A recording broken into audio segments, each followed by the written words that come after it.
What is going on, YouTube? It's the brain of the mainframe here, Nile Scala, for the big one, Billy. The big 7070, episode 70. The big 7-0, and one of our favorite guests that we've yet to have on, but someone who's an amazing entrepreneur, creator, model. I don't want to say politician because she's too good to be a politician, but public servant. Well, without further ado, because my wife says we take too long and we go on too long, why don't we make the introduction to the gorgeous, brilliant Arizona Power Girl, Cara? Are you there? Yes, I am. Welcome, welcome. Well, thank you for having me. Thanks for coming on the show. We're so happy to have you. It's Cara Nicole. So I'm trying to move my stuff over. Oh, Billy. So, Cara, I have to ask you. I mean, I've met you the first time over at Baltimore Comic Con. Very enthusiastic. You have so many great things going on. But, I mean, how do you keep bumping into Billy? I mean, how do you tolerate it? Well, I personally stalk him. It's just easier for me to follow him online and in real life, because what you see online isn't the reality. So I just, put a tracker on his car, in his phone, hide behind his trash cans. It's what I do. Fantastic. It's like the battering with the tracker in it. Yeah. Billy, you there? Are we losing him? Would you mute yourself, buddy? Come on. Oh, geez. What is he doing? He's miming. It's his superpower. It must be. He has no clue that we can't hear him. Hello? Bink, bink, bink. So anyways. Anyway. So let me ask you, what is kind of like your origin story? Because we like to spend kind of like the first 20 minutes or so of the show, 30 minutes of the show, getting to know you, getting to know all about you, getting to know who you are, and how you got into comics, cosplaying, conventions. Give us all the dirt. I hate the origin story. I get that asked so much. Long story short, cosplay charity group, blah, blah, blah, joined, did some cons, kept on, snowballed, blah, blah, blah, blah, blah. Like there's so much besides the same old boring, you put on a costume, you go to a con. And that goes for everybody who wants to be a cosplayer. Hey, be a cosplayer, put on a costume. That's how that works. So really, it's very simple, very cut and dry. It all just snowballed. Really? What was your first cosplay, though? What were you cosplaying as initially? Power Girl. That's how the name kind of came. All right. Well, I didn't know if there was something else that you were testing the waters with first. And how long have you been doing? This is what I look like all the time. This is what you wear every day? No, but you notice there's no wig, there's no extra stuff. It's just this is what I look like, and for the group and the charity thing, it just kind of this is what I look like. Perfect. So it just made sense. Oh, excellent. And you've also kind of taken this a bit further, and I'm cracking up right now just because I'm watching Billy, and you have no audio, dude. Hey, Billy. Come on, guy, get it. Well, anywho, so now you've done the cosplay thing, right? What else has led into that, though? Because you're also doing comedy and stuff, right? You're doing some stand-up things. Comedy. So when as you know from being an artist, we don't have the best insurance plan. Yeah. Our insurance covers pretty much prayer, and that's it. So your mental health coverage is really bad, and when you can't afford therapy, you turn to stand-up. That makes sense. That makes perfect sense. How long have you been doing the stand-up? So I've been doing stand-up officially for going on 2 years. I've been hosting costume contests and all that kind of thing for a very, very long time. And Billy, you here? Can you hear me now? I can. You can? Yes. Okay, I actually must have hit the mute button when I moved the microphone out of the way. I'm sorry, Cara. I'm sorry. It's okay. We were over here making fun. Don't watch the video. Just don't watch it. The video. I could see it. I mean, I could hear you guys. You just guys couldn't hear me. Do you have your video audio on YouTube? No, should be off. Okay, just checking. Hang on, that should totally be off. Hang on. I'm just gonna cross our T's and dot our I's. Off. It is off. Just cross our T's and dot our I's. Man, right, you have missed so much, Billy. You have missed so much. I heard everything, and I'm not. It was good to listen and not, keep talking. So, all right, Cara. So we're sorry. Can we? So the comedy is the way to. Yeah, so, there have been times where I was asked to host costume contests, and the convention failed to put some sort of entertainment while the judges deliberated, and it's like, here's a microphone, and I've been there for from 20 minutes to an hour having to keep the crowd going while they're waiting for these people to deliberate. No one wants to sit in an auditorium for that long with nothing going on. So I kind of started there. My first time on stage as a stand-up was at a convention. I did my first show before I even did an open mic. I think 3 of the comedians bailed out, and I was asked, hey, you want to do it? Come on, do it. And I was like, no, I can't, because it was a PG-13, and I'm a big swearer, and I was trying not to do that. And I'm like, all right, I'll do it. And so I did my first set, and it's just snowballed ever since. I just kept going. I just did a tour in LA. I've done Kansas City. I've done convention shows. I did laughs while I was in Tucson, even last weekend. So I just do comedy shows all over. Oh, you did a show last weekend? I did. Ah, shit. It was Friday. We had kind of talked, but I knew that it was an exhausting day, and I only had 5 minutes. It's not like I did a lot of, but it was good for the show, for the convention to be like, oh, hey, yeah, this is where I'm at. It was really weird though, because they're always like, so, you're a little late for Halloween. And it's like, shut the crap up. I'm trying to get my thoughts together and everything. And you're thinking you're being slick, and you just sound stupid because you don't know what's going on here. Yeah. And then they watch that, and it's like, oh, yeah. Yeah, people don't realize just how difficult stand-up is. I mean, you see those stand-up comics, and how many years and years, you very rarely, maybe I guess Eddie Murphy was the exception, but very few are young, really, you never see 22-year-old comics really. All these comedians seem to get popular after putting years and years in, and on the circuit and all, and I mean, I'm just wondering, it's must be so difficult, and I mean, I know that when you're at the conventions and stuff, you perform, but do you get stage fright? Do you get nervous? Terrified. I can go at a con. You've seen me at cons. You know me at cons. Yeah. Yes. I'm like, never. I'm standing on tables. It's okay. But I get at a comedy show, and I'm like, all right, give me a shot of that before I go up. I need. I get super nervous, and it's like you're starting over. I built up in cosplay. People know who I am, and I'm recognized in and out of costume. I'm actually not recognized in costume more than I'm not recognized out of costume. I was in that Purge mask on Sunday, and most people didn't know who I was. Things like that. But you go to a comedy show, and these people, they don't know who you are. And they're like, they don't know that you have this huge fan base over here.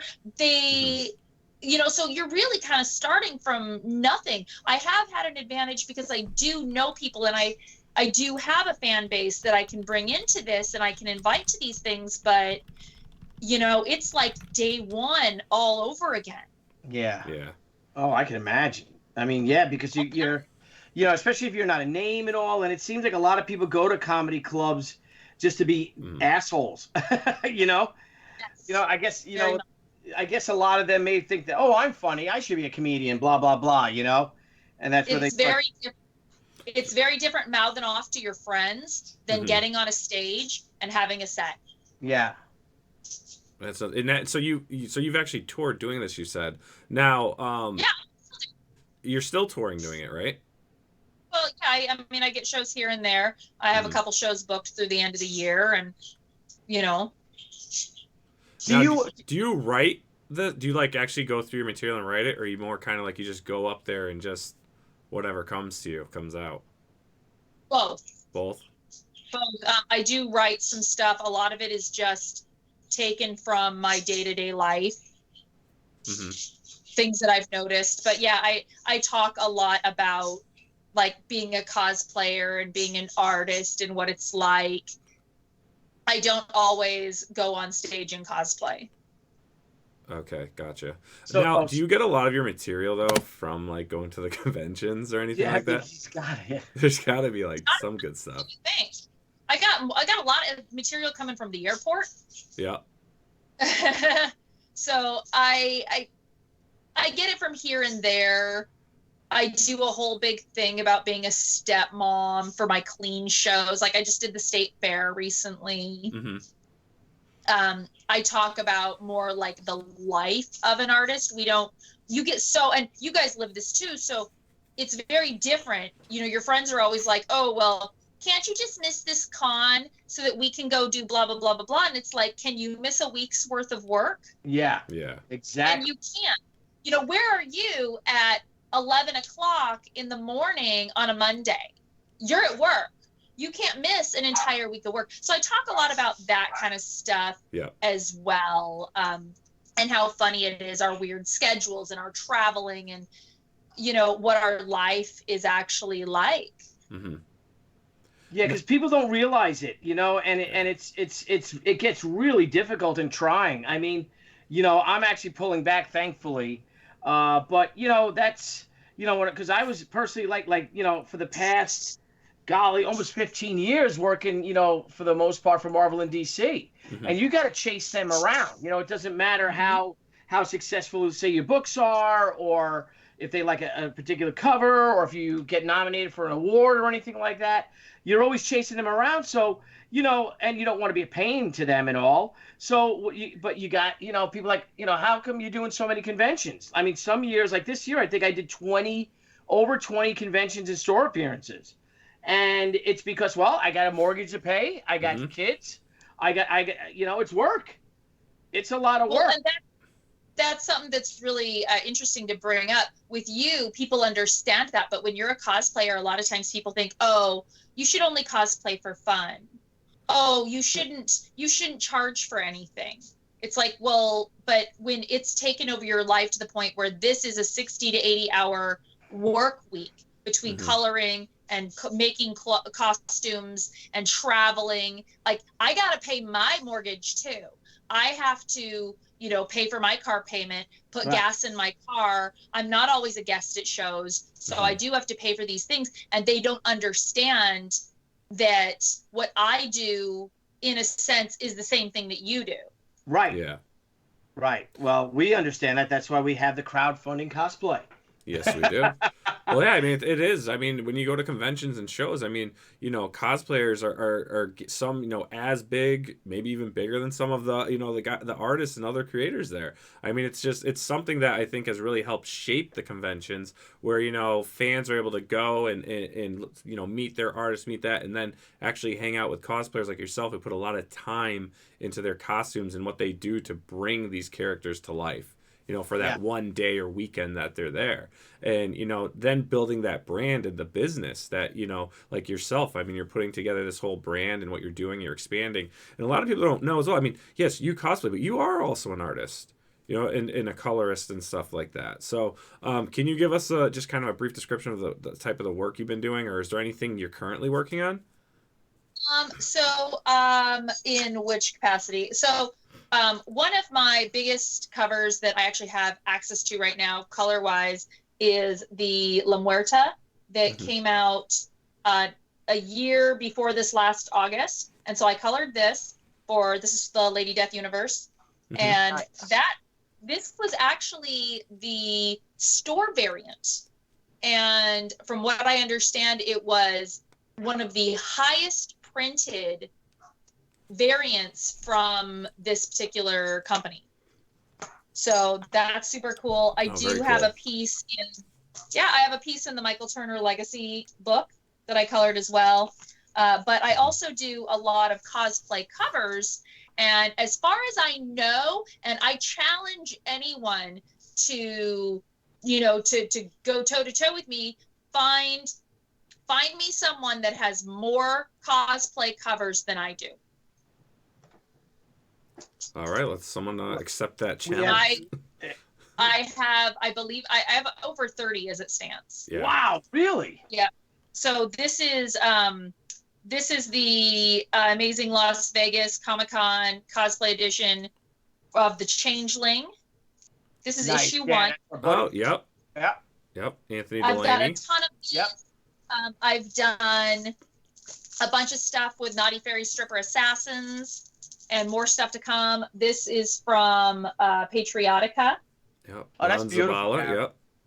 It's the holofoil, but there was a Tucson exclusive. I have my own line of books, and I have, you can see behind me, the Vampirella that just released yesterday. Yes. Look at you. Wow. I mean, so, Boom. man, you're, that's pretty For great. the 50th anniversary, Dynamite exclusive. Well, and then I have my own line of books, too. They're like artist sketchbooks. Alfred Trujillo actually designed this concept, and I released my first book in 2012. I was actually one of the first cosplayers to ever buy their own space at a convention, and that was back in 2012. I bought a table at Baltimore. I didn't share a table. I didn't have space at Alfred's table. I bought my own table, and I released my first book, and it was 22 pages, comic book sized. I even had like the barcode and everything on it, which this one doesn't have it. I don't know why. But so I released my first book, sold out. I took 50 copies, sold out halfway through the first day. It was super exciting. Started taking pre-orders. And then just last year, I re-released that issue 1. I had put out volume 2 and volume 3.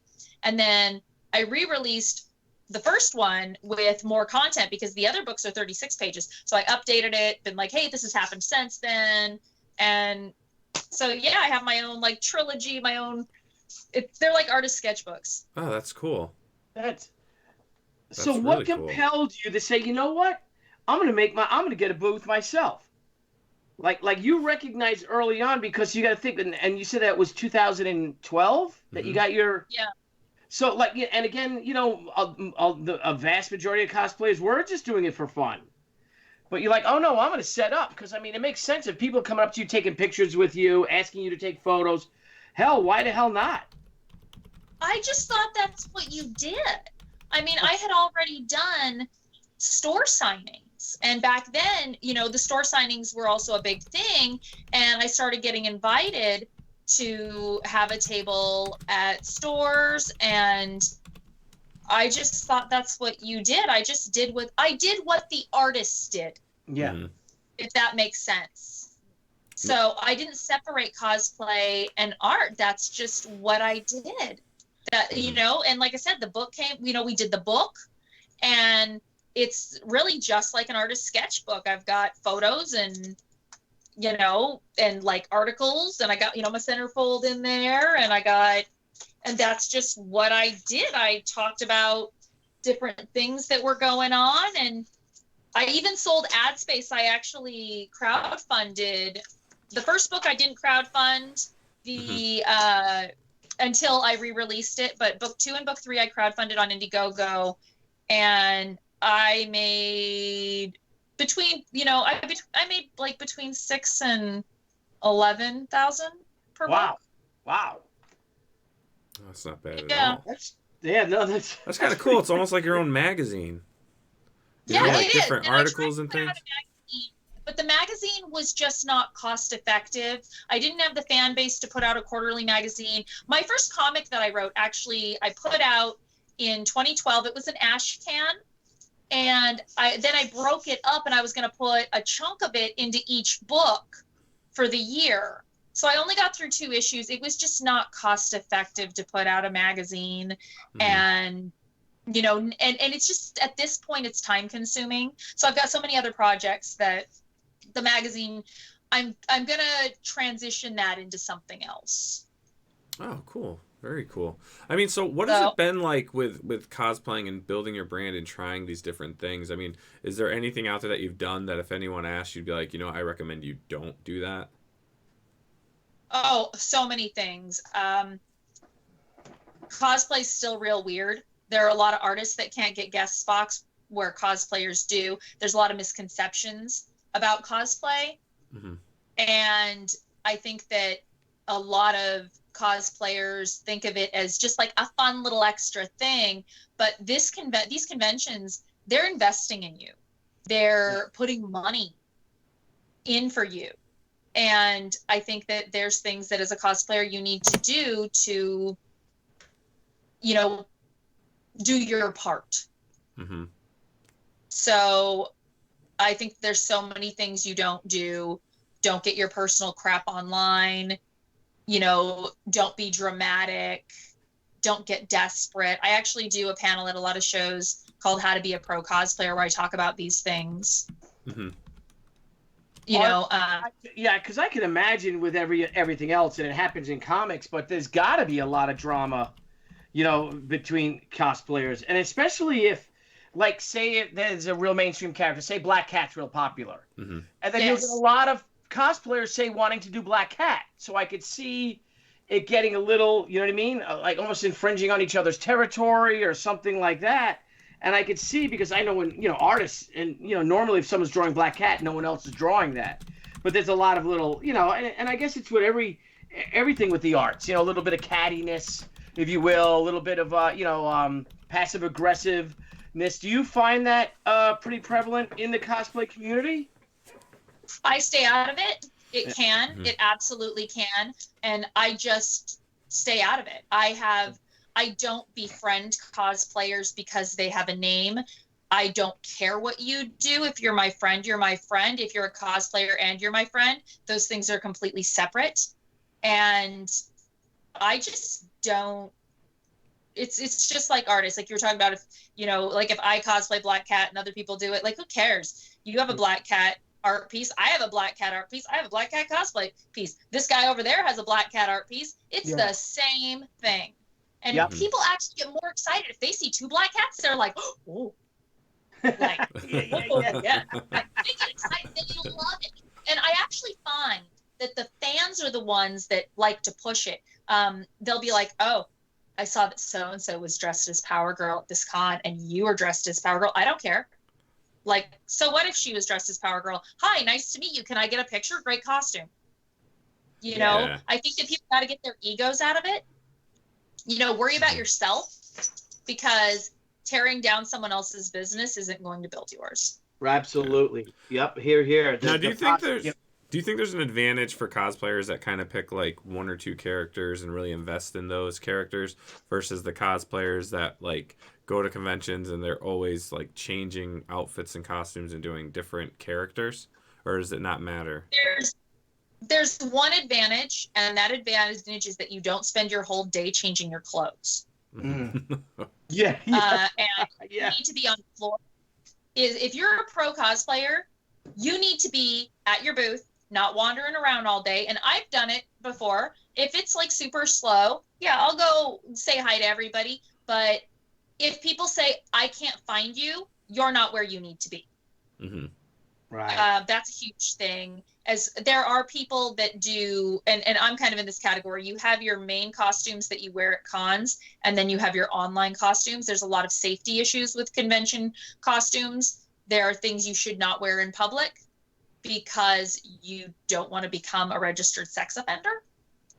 Oh, geez, really? It's true.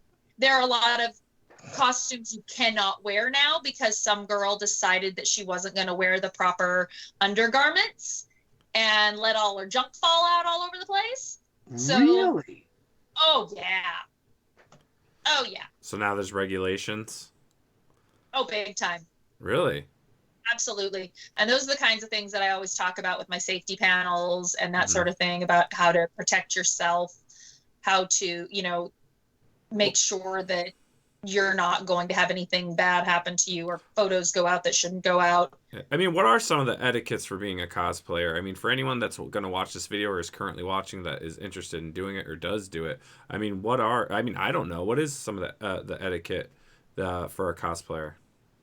So if you're a woman, wear dance tights. Pantyhose don't cut it. Dance tights. Cheerleader tights. They are thicker. They're not as likely to run. They're a little more expensive, but they are going to keep all your junk, and not everyone else's junk. If you're a man and you think that you're going to be slick going around in a Spider-Man or a Deadpool suit, you need to wear either a jockstrap or a dance belt, because I should not know the anatomy of your anatomy. Yeah. Yeah, that's kind of, I hate that. And it's always it's always Spider-Man.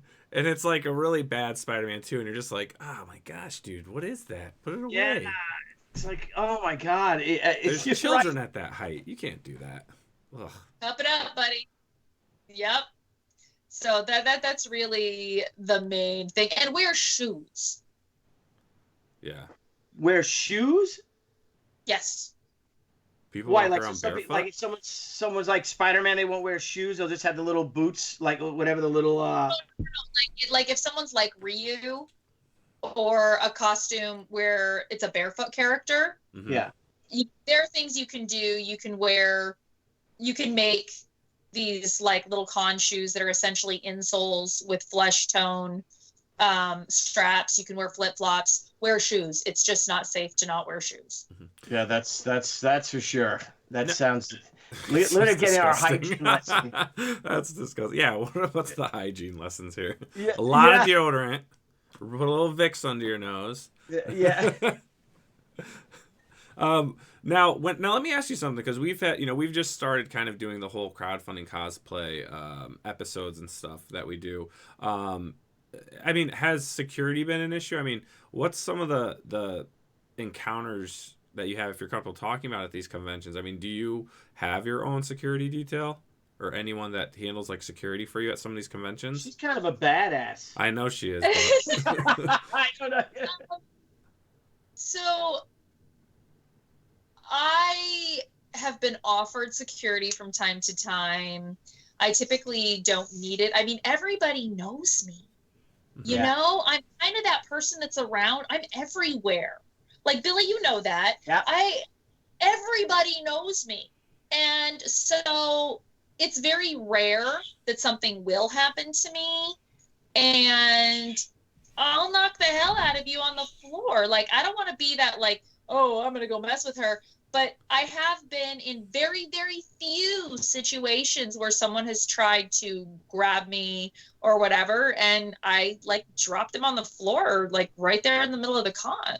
Wow, I'm nice. not going to wait for somebody to come and report it. I'm not going to wait for someone to come and save me. Save yourself. Yeah, There you go. And Good it's very advice. sad because I'll have women. Well, not all women can be as strong as you. You're a grown person in this country, and you have rights and abilities, and you cannot always rely on someone to protect you and then just go crying about it later. What does that say about women? Yeah, don't ever rely on someone to protect you. That's for sure. That was my, that's my. Well, I feel really safe with you, Billy. I mean, I just gonna throw it out there. Well, I just want someone to hold me, I guess. Just someone to cuddle with. Actually, I kind of on a different topic, because I know you do coloring and stuff, and the coloring for comics. I mean, when did you get into that? Because I'm so intrigued by the whole coloring process. I attempt it. I'm more of a penciler. But I mean, what kind of equipment are you using? How long have you been doing it? And any advice on the process? Well, I do different things. I do a lot of hand coloring. I gotta say, I didn't use Copics for a long time because they're expensive, and I'm like a 4-year-old. You leave the cap off for 2 minutes and they're done, and they're so expensive. And I mean, I don't know, Billy, if you're noticing this, that a lot of the paper is getting kind of weird. And if you have the wrong paper, it just doesn't want to take the color right. I do a lot of mixed media for that reason. Love my colored pencils. And I do some different things that other people don't do. I'm going to give away some trade secrets here. And I didn't talk about this really before because I did have other artists kind of looking at me like I was less than them because of what I do. But we all know what pastels are. Oh, yeah. You know what? Have you heard of pan pastels? Yeah. And I'm saying this out to the general public because a lot of people have not heard of pan pastels. Well, what are those made out of? They're essentially mica powders. What's mica powder? Ladies, anyone? Mica powders are eyeshadow. I can get a palette of incredibly heavily pigmented eyeshadows that I can use like short, dense brushes with and get some amazing colors. I can take a kneaded eraser or even a heavy eraser and I can pull color off and create designs within my palettes. It's just really a lot of fun. I can fix any little errors by covering it up with that. And I can also use a shimmer palette. The glittery, it's not a heavy glitter, but it's like a very shimmery looking, almost as if you were doing a, what is that called? A spot UV, but on an original. So it doesn't translate very well when you photograph it or you scan it, which means that your original is always going to be be unique. You can't copy it in that format. And so when you turn it, you will see that shimmer and glow on certain parts of my pieces. Oh, that's cool. Also, I can go with pencil and not have it get muddy. Oh, nice. Now, do you do any digital stuff? I do. That's how I did the La Muerta's digital, and the piece I did for the Aspen book is digital, and most of my published work is digital. All the stuff that's on Kickstarters and the Totally Rad Life of Violet, I did a cover for them. That's digital. I've done some Changeling covers, Valkyrie Saviors, a few other things. All the stuff at my booth, most of 99% of the art pieces at my booth are my colors, and most of them are digital. Oh, nice. Now, did you actually do like is this something you went to school for? Are you self-taught? I don't think anyone's self-taught anymore. I think we're all YouTube taught. That's true, right? Google University. Yeah. Alpha's more of a penciler, and so I was like, well, what are we going to do about colors? We were kind of broke at the time. We couldn't afford a colorist, and he said, you're going to do it. So I did it. Oh, nice. So you made it happen. Your stuff looks great. Yeah, it if you really see does. the picture right behind me, that is our next project. Can I use the B word? Yeah. So it's called Fire Bitch. It's your show, honey. Yeah, feel free. If you like to swear, by all means. This is not, swear it up. Well, this is our girl here, and this character is called Fire Bitch. So I can pull this up a little bit, and so yeah, cool. I colored that, and great job. Thank you. So that's going to be our next crowdfunded project. And it's about a girl who's essentially an insta-ho, always taking selfies, Amazon wish lists, making money online, doing that sort of thing. And she gets accidentally sucked into a vortex and taken to an alien world and gets superpowers and has to become their superhero to help save them from another alien group that is coming to try to take them over. Dun, dun, dun. And when do you guys plan on having this hit the crowdfunding scene? We're shooting for January.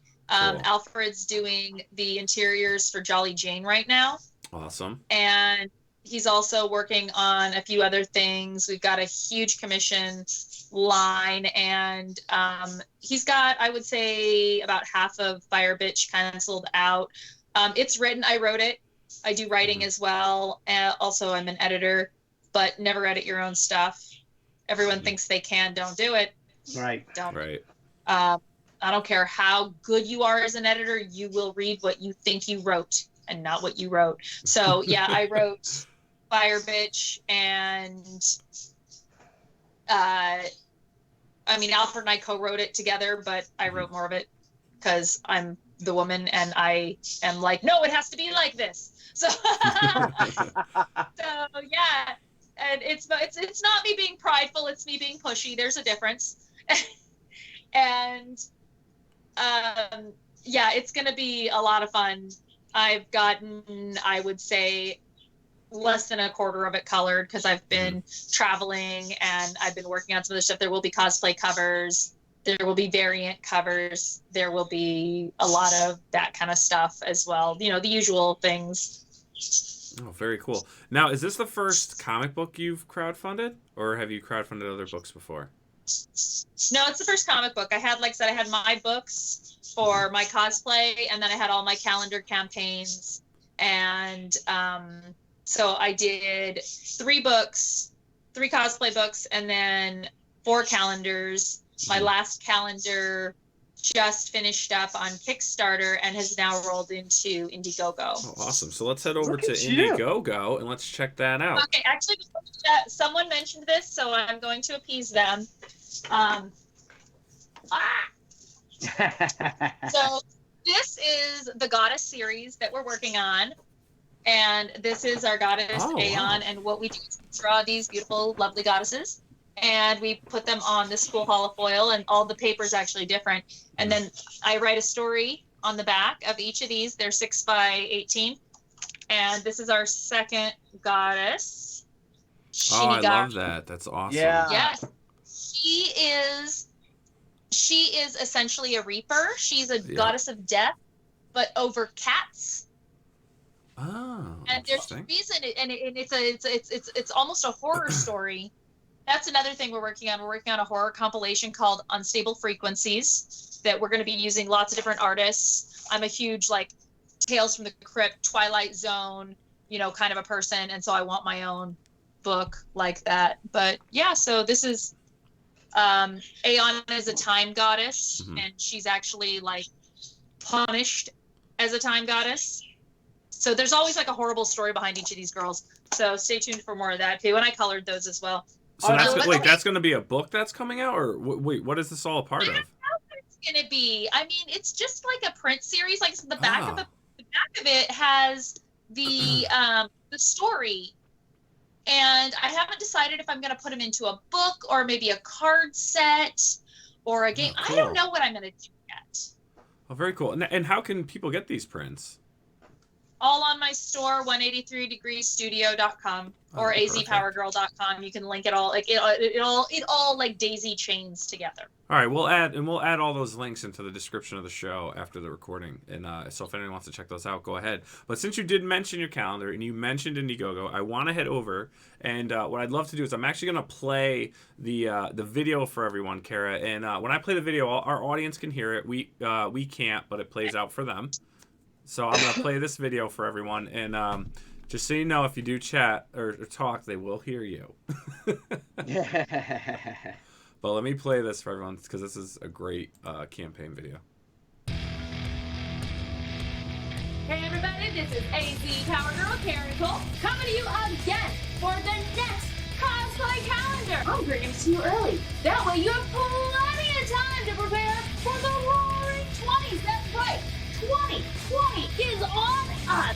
You're gonna get your calendars, your variants, prints, cards. You're gonna get your birthday in the calendar, postcards, digital sets. I don't even know what else I'm gonna put in. You're not getting 12 months. You're not getting 9 months. You're not getting 1 month. You're getting 13 months of cosplay madness, mayhem, fun, all from the cosplay diva herself. That's me. For those of you who don't know me, Google me, look me up. I do everything from comedy to politics, cosplay, more cosplay, art. Find me on comic book covers. You can find me on my other calendars. You can find me on my own Cara Nicole AZPowergirl photo books, as well as regular books, Magic the Gathering cards. I got all kinds of stuff. I'm everywhere. I'm lurking behind your trash can right now.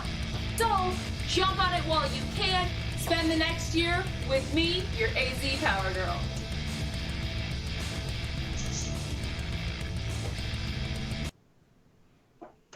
I love the energy of that video. Yeah. She's lurking behind my trash can. So I have to ask. I mean, this There's is like a video on my there's a blooper video on my YouTube, just so you know. awesome, awesome. So you have this has been a great campaign for you. You started this on Yes. Kickstarter, and now you've brought it over to the awesome INDIEGOGO, where you can have your on-demand store and do all of that stuff. I mean, shit, like almost 30 grand. Yeah. Just under. That's fantastic. And I took pre-orders at Tucson Comic Con. Currently, I want to say I'm at 28.5, 28.6, if you count what I have outside of here. Mhm. There are people that don't like to use these things, so they'll literally mail me cash Oh, wow. or money orders or anything along those lines. I do want to show you, so check it out. This is the patch. Oh, lovely. It's a Oh, that's 3-inch a great patch. That's amazing. Most Isn't that patches, I've never seen patches that can really grab likenesses. It seems that you usually have to really tone it, like really simplify it. Hmm. You actually have to go for the dye sub. That's what it is. When you're doing something like this, you want to use a dye sub instead of embroidery. A dye sub patch. They print. I can actually show you the difference. A friend of mine, Cosplay Meg, I bought her patch, and she had hers done in art. And you can see I love this patch, but it's done in embroidery, so limited to the colors that they have. Dye sub, they're actually printing directly onto the fabric, and then they do what's called a marrow edge, so then they essentially just go around your edge. Also, one of the things that I did with my patches that I got some good compliments on is their iron-on. Oh, nice. So a lot of people don't do iron-ons. I also did, and that was a stretch goal. Another stretch goal I did, I honestly did not think I would go this high. I had to reorder a lot of this stuff. I was cocky, and I was like, oh, I'm not going to need that many. I'm just going to order, the minimum. I had to reorder a lot of things. This is my refrigerator calendar. That's beautiful. Oh, cool. Got the whole 2020 calendar on it, and it's 5x7. Like, you can see how big that is. It's like as big as my head. Hmm. So, and I really am happy with this. The colors are gorgeous. I was very happy with that. So, And you have those are some of the things. You have the mouse pads too, right? I don't have any on me. I wish I did, but they are very expensive to produce. And it started out as a joke. I was going to do regular flat mouse pads. And remember, I only thought I was going to do about maybe 100 tops of the calendar in general. I was just going to order a couple of those for the few people that might be interested. No, I'm doing the numbers now, and I sold a lot of mouse pads. And yes, they are raised. Someone's like, you should do the ones that are raised with the boobies. And I'm like, okay, because that's what I do. For those of you who don't know, that's what I do. I just decide one day, hey, I'm going to do this. And then I go do this. Like, hey, let's go do stand-up. Okay, and now I do stand-up. Oh, well, I'm going to go colorist. Okay, now I do that now. I'm going to be a colorist. Okay. Like, that's what I do. I'm going to go be a cosplayer. There you go. Make it happen. That was like our guest last night. She was just like, yeah, I'm going to do a cartoon, so I'm doing it. Hey, Phineas and Ferb creator, let's do this. Yeah. Like, it's crazy. That's exactly And what Sam did. he does not mess with the ink. And I cannot I can't show you the mouse pad live because I don't have one. Mm-hmm. With as many as I need to get, they are expensive. So, and they do have to be custom made. This isn't something that you can just go down to Walmart and have printed. Like, people just don't have these things. So these are things that are a little more difficult to get. Oh, hey, Jack Starwin, my boobies are the size of your mom's. Why don't you go feel those and then you'll know? Oh, So it doesn't mess with the ink. It's actually a separate thing. You do not have to get an iron-on patch. You can order whatever. How did you even find those mouse pads? So I used the power of Google. Awesome. Yeah, no, So if you were to go buy like one and have a custom, it's going to cost you about $80. Oh wow. Okay. So it was really an interesting situation. I found a good deal and I thought, okay, that's all I'm going to need to get.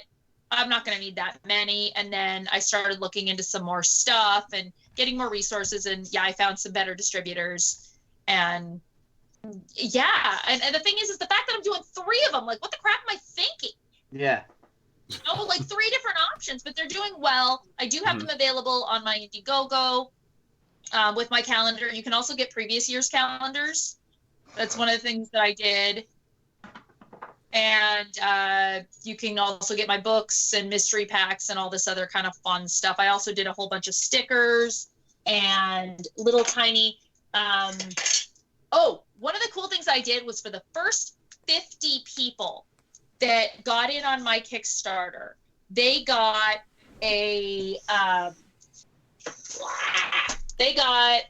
one of these cool bumper stickers. Oh, sweet. But only the first 50. Oh, nice. So that was kind of an incentive to like get it now because you don't get a bumper sticker. So I did also a little mini booklet, a little fold out mini booklet that has 8 different costumes, and then it also has an inspirational quote on each one. So that was a lot of fun. And then I ordered some stickers too. So everyone's getting these cool holofoil stickers. Like I really wanted to like go above and beyond. Yeah. So now, everyone's getting those stickers. We get a lot of people that want to, that watch the show that are looking to do their own campaigns. Where do you get all that? Is there like a one-stop shopping? Is there like a manufacturing or a company that does all that? Or do you have to really search and peck around and try to find different ones? That's right. You're doing a lot of searching, a lot of different options. That's another one of those things. So now I'm starting to get people like, oh, so my friend who's a cosplayer wants to do that. Where should they go?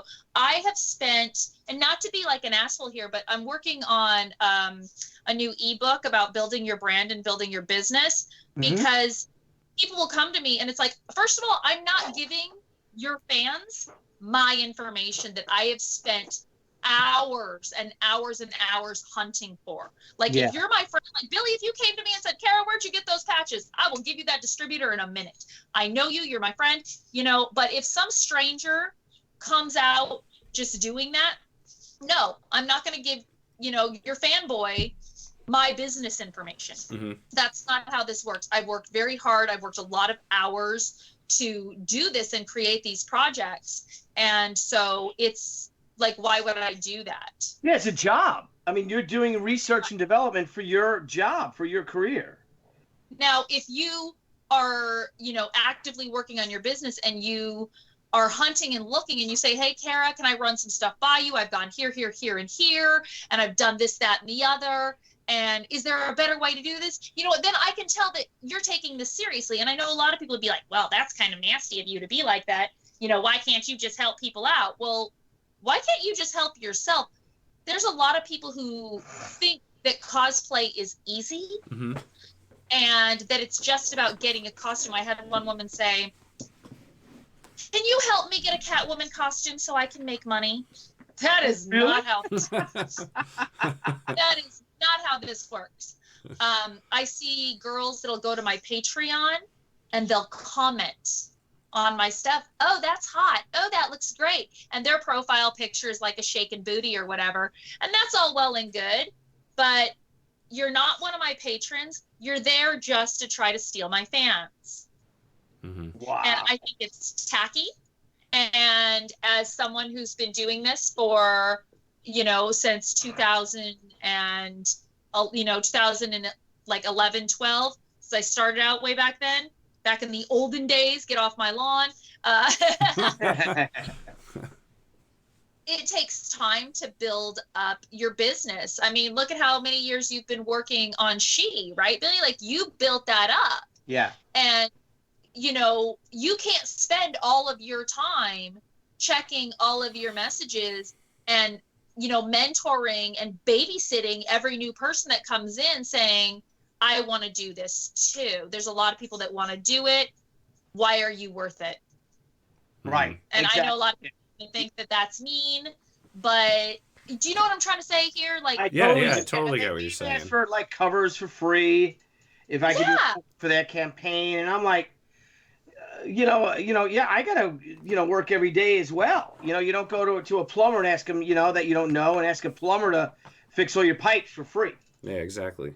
Exactly. And there is a lot of that the people ask, and then I'm kind of bad because I feel bad, I really do, and that's why I have the Duchess over here take care of everything, because I'm like, yeah, I'll do that for you, and then people expect me to do something for them that would take hours and hours, of my time for free. Yeah, exactly. Yeah, you gotta be careful. Oh yeah, no, do that. Oh, can you just do this character for me? And they'll ask for like a $1,500 costume for me to just bust it out in a week. It's like, I have stuff to do. I have my own stuff, and or the hardest one is people that want to trade you and their work is not up to par. They mean well, and I understand, but unfortunately, their work might not necessarily be something that is usable for me. Yeah. Does that make sense? Yeah. Like, yeah. and I don't want to be like, there's a lot of, you're mean, but it's honesty. I'm going to tell you what other people won't, especially when you're dealing with cute girls, because they always want to be cute and they always want to be nice. And they think, first of all, they're going to get stuff for free because they're cute. Billy, can I have blah, blah, blah? Yeah. Like, have some self-respect. Yeah. Be a grown-ass woman and, like, pay for your stuff. I mean, there's trades. I will work with people. Mm-hmm. I will trade with people. But this is your business. And if you don't treat it as a business, it won't treat you like a business owner. There you go. Yeah, very true. That's damn pretty good. That's pretty good advice. That's pretty great. I'm not going to be a cute girl anymore, Billy. I'm going to start working hard. There you go, buddy. You know it. You do. But I am always open for stuff. I do color for other people besides Alfred. So just for the fans out there, I take commissions all the time.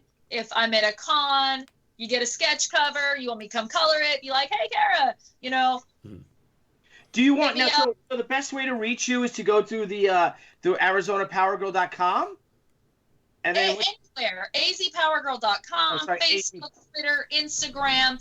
I am everywhere. If you can't find me, you didn't even try. Right.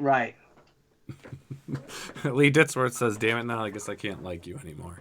I'm sorry, Lee. Yeah, Lee Ditzworth. Yeah, Lee also says, "Yeah, stay focused on us high maintenance fans."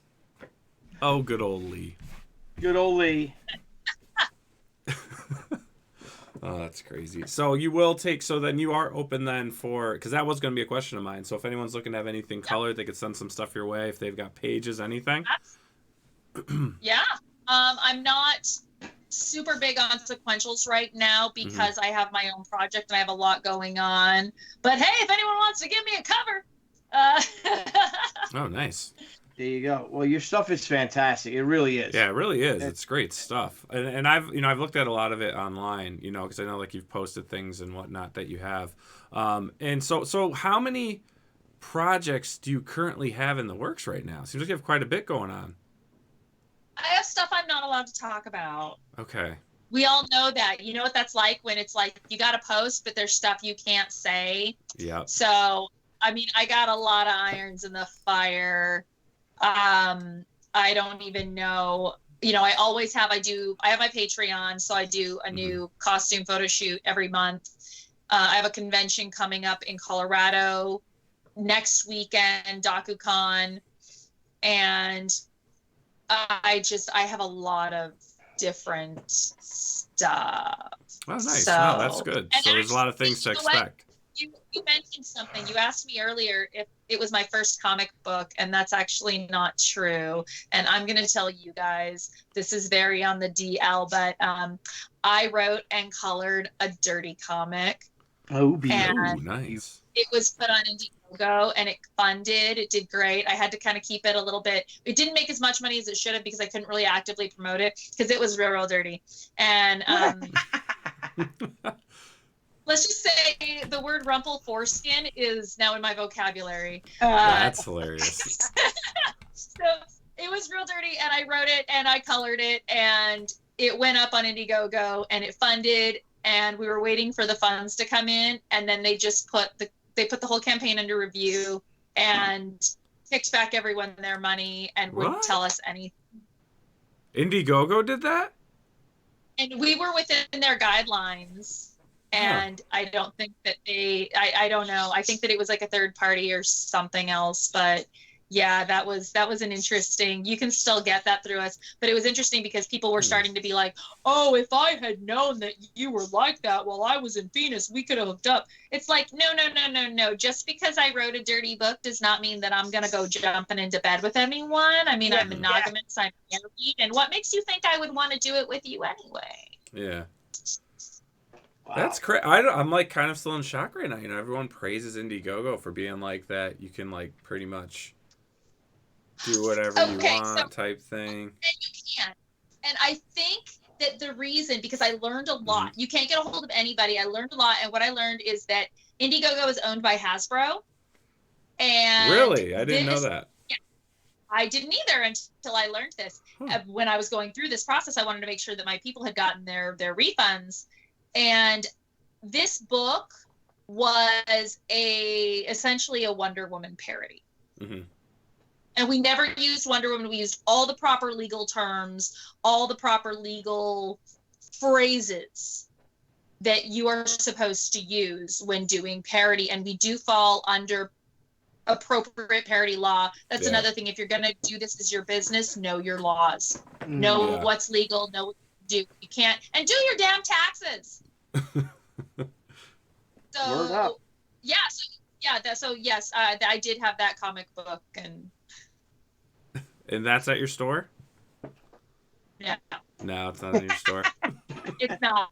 You can get it by contacting me directly. Gotcha. That it has to be a separate store because you are not allowed to sell adult stuff using PayPal. Oh, okay. Or Stripe. You actually have to get a separate server for that. So if you contact me direct, it's because of legalities. Like if someone's a minor and they were to purchase it. You know, there's just a lot of stuff.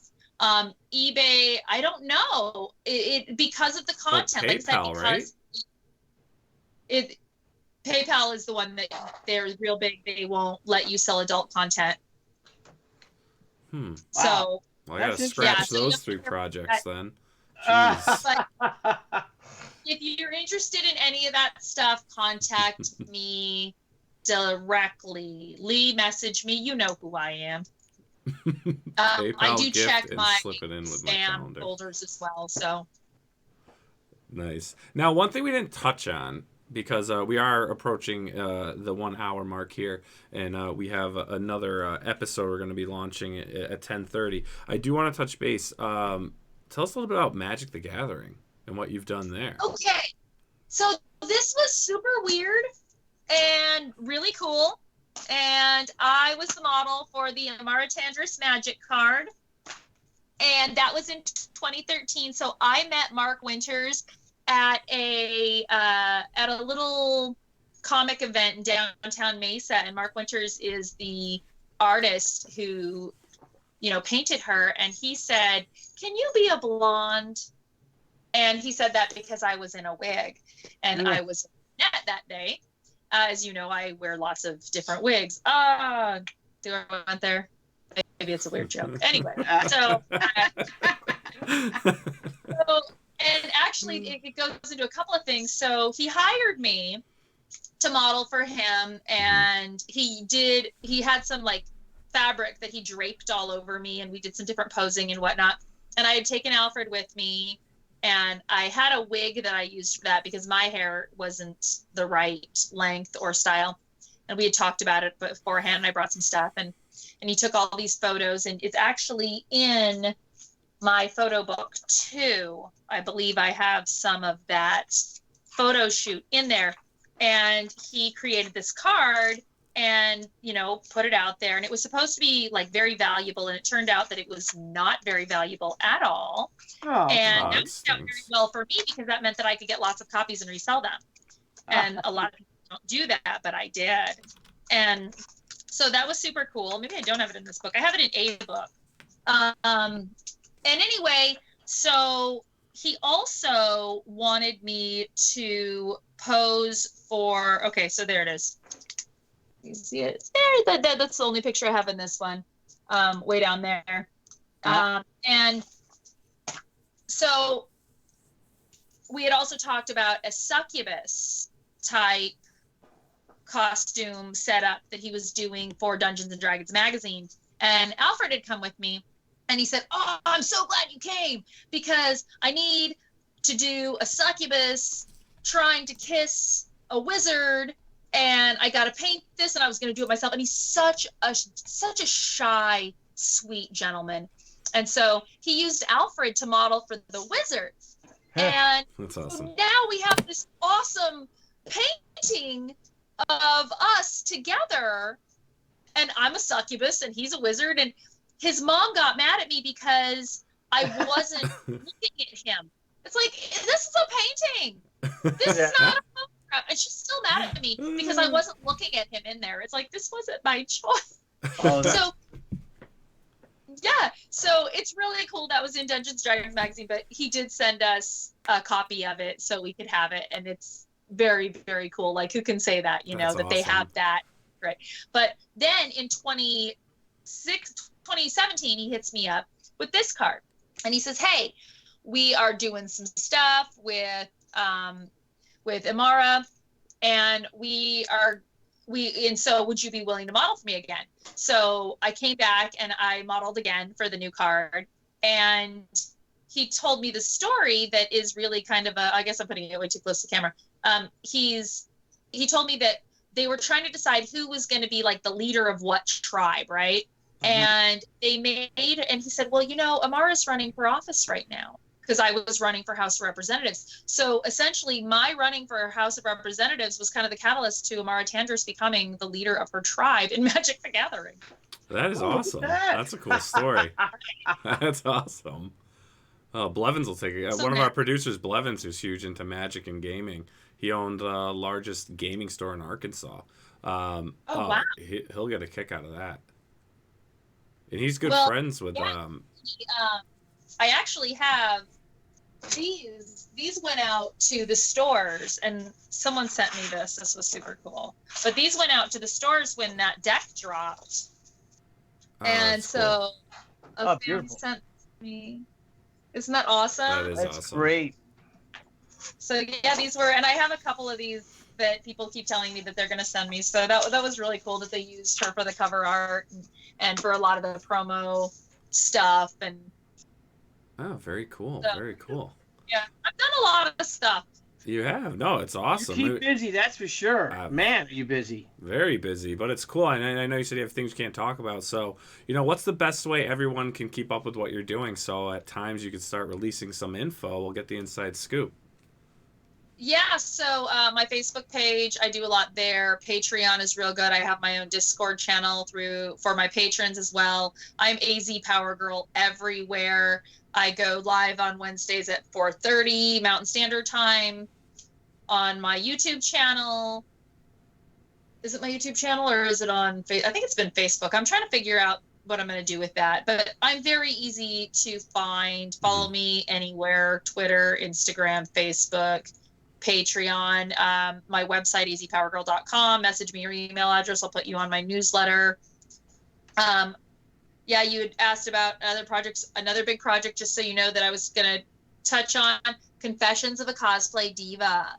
Ooh. That is going to be my next book. I'm going to stop on the photo books. I've got my trilogy. I'm happy there. But yes, Confessions of a Cosplay Diva. It's going to be stories of cons and behind the scenes looks at things. And so anything you want to know that's not weird or boring, like, come on, dig deep. Dig really deep. What do you really want to know? You don't want to know what my favorite costume is. You don't want to know how long it takes to make a costume. They're all different. You don't want to, like, it's the same. Don't ask the same shit that you can find anywhere. You know, Right. like, dig deep. What do you really want to know? Yeah. And it's all in there.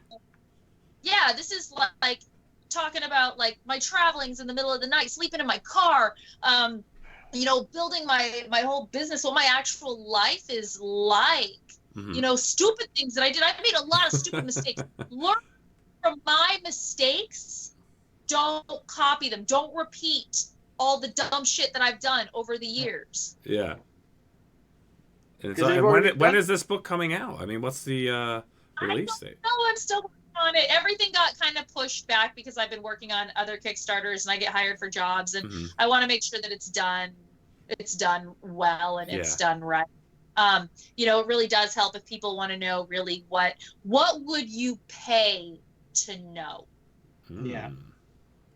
There you go. Well, you've got to let us know when that drops and come back on again. back on, yeah, and we'll talk about it.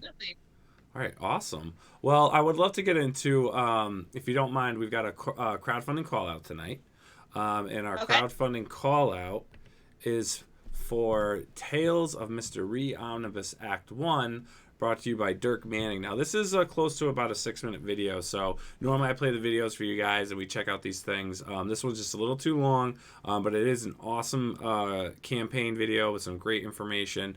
But what if you get a chance? They've basically just launched this. They're about 2 days in. They're looking for a pledge of $13,000, and they are just shy of that. They're at $12,822. They have 124 backers, 28 days to go. Check this out. This is a great story.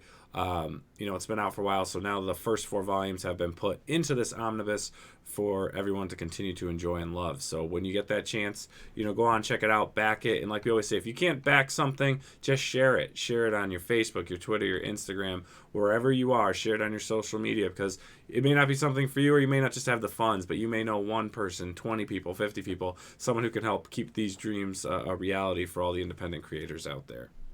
Absolutely. So Absolutely. again, Cara, thank you so much for coming on the show. It's been a blast. You were very entertaining, and you have so many awesome things going on. And just so you guys know, at 10:30 tonight, we have the wonderful Brian Polito on. He has now entered the realm of Indiegogo, so we're gonna be talking to him about that. Cara? There he goes. There he goes. That's right. He's hitting Indiegogo with his Lady Death collection. So this is for the current fans, the new fans, and the fans that are going to come to be. So 10:30, check us out. We'll be on live with Mr. Polito. All right, Billy, my friend, we're going to take a little 15-minute here, get everything together. Cara, thank you so much again for coming on. And yeah, once you get some other stuff going on, shoot us an email, whatever you want to do, and we can set you up for another show, and we can chat and whatever you want to do. Yeah, please tell Alfred I said hello too. I will do that. Yes, and if you would ever like to come on and talk about his projects, we can do that too. Absolutely. Awesome. That Fire Bitch is coming up soon, so. Fire Perfect. bitch. Fire bitch, I love that. I Right? know, it's awesome. All And right, great thank you, coloring. Cara, for coming on. Guys, we'll see you in a little bit. Give us about 20 20-minute minutes or so, and hang tight. And Frank Amazing, please put that link in for the next episode, or you guys can just head over to our channel and you can start waiting in that chat, waiting into that episode, and click that set the reminder button, and it'll let you know when we are prepping to go live. All right, Cara, thanks again. Have a great night, and everyone, we will see you in about 20-25 minutes. Thanks, Cara. See you later, honey. Hey guys, thanks again for tuning into Crowdfunding Comics. We look forward to hanging out with all of our crowdfunding fans every time we go live. And don't forget to click the link below and subscribe to our channel. And there's a little bell, you may want to hit that too. This way you get all the great notifications when we go live and when we upload some awesome content. You want to follow us? Sure, go right ahead at Twitter at CrowdFundComics with an X, Instagram, Crowdfunding Comics, and Facebook at Crowdfunding Comics. Till next time, crowdfunding fans, we'll see you soon.